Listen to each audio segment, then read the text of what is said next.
Hello folks, I wanted this video with the pre-season Clash of the Colosseum about to get underway. I want to do my 24 predictions of 2024 in the NASCAR Cup Series. So here we go, without any kind of further ado or in no particular order, let's start off. I'm going to start off with some bits about races. Firstly, I don't think the All-Star race will return to North Wilkesboro in 2025. North Wilkesboro might stay on the calendar, it might become a points-paying race, it might become the Clash. But I think the All-Star race will go elsewhere. Maybe back to an intermediate, but I could also foresee it going to another SMI venue. Could also go to something like, well, I don't know, something like Rockingham if it returns. I think secondly, the Clash won't return to the Coliseum for 2025, which is something that's sort of alluded to there. Maybe they decide to go, you know, we've got the new Auto Club coming in, we could just go there instead. That's if the new Auto Club is done in time. And in a similar vein, when it comes to courses, I think at least one road course will drop off the calendar. If that's COTA, maybe. I think the most likely thing is Chicago Street Course. I guess technically it's a street course, but for me, I'm counting it as a road course. I think the Roval was just too popular, really. And I think at least one venue which has two races will lose a race just because of the amount of demand of venues going in.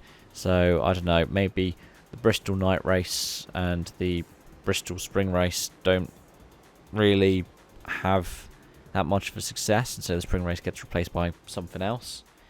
And I think that at least one race from the playoffs this season will move out of the playoffs. Now, every chance that it would be the Glen, because of course Sun 500 is the season closer because of the stuff with the Olympics, which means that the Daytona summer race, the 400, is not the regular season closer anymore. So maybe it'll be something like the Glen moves back out of it.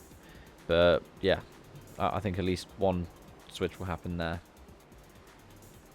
As for teams, this is another quick fire thing.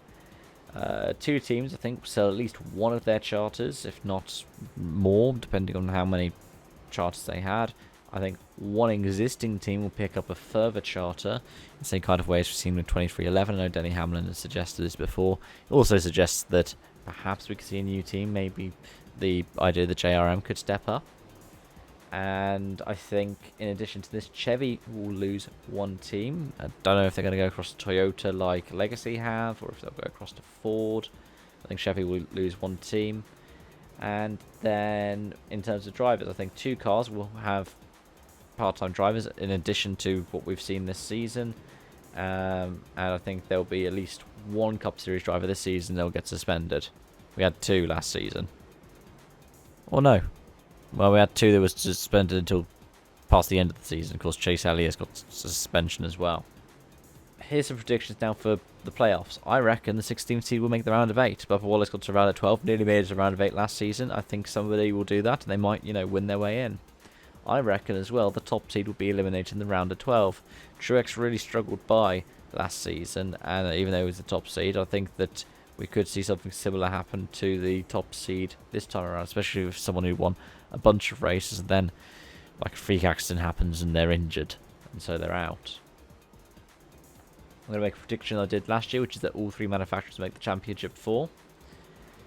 But I'm also going to predict that Hendrick won't have two cars in the championship 4. I think I made that prediction last year, and of course Byron and Larson made it. And yeah, that's what I'm going to predict. I also predict that 2 of last year's championship 4 will be back this year. So, hedging my bets. So if it was the case that Byron and Larson got back in again this season, I would get one of those 2 right. Another thing that I want to say is the owners round of 8 will be different to the drivers round of 8. We saw that before. I mean, the 9 got into the owners playoffs, for example, and the year before it was the 45, is it? Got in, and that's why Bubba Wallace wasn't in the 23 for a while. I also think that Ty Gibbs will make the round of 12. I think he'll get his first Cup win. I think Josh Berry, the rookie, will make the playoffs. He could point his way in. That Ford dark horse might be a dark horse, actually. I reckon each Toyota team will make the playoffs, as in one for Legacy, one for 2311, one for JGR. That'll be in the round of 16 at least. I reckon one non-chartered car win a race, not necessarily SVG, but you could easily see Jimmy Johnson get that next race. You could get it. It would be race 84, wouldn't it? It would be win 84 in car 84. I think 2 people will graduate from the trucks to Cup full time, a bit like what we've seen with the likes of Carson Hocevar. I reckon the Xfinity champion won't have a full time Cup drive next season. I reckon that at least one woman start a Cup race in 24. It could be Haley Deegan, could be Tony. Is it Breitinger? And I reckon at least one champion will announce their retirement from full time Cup. Now, that can be somebody who's currently active. It could also be somebody who's not, such as how last season Kurt Busch, who was not in last season, still recovering from his injury, announced his retirement. And those are my predictions. I did quite well last year, so let's see how well I do this year. We'll come back to it at the end of the season. Let me know your thoughts in the comment section down below. Thank you so much for watching, and I hope to see you again soon. Bye for now.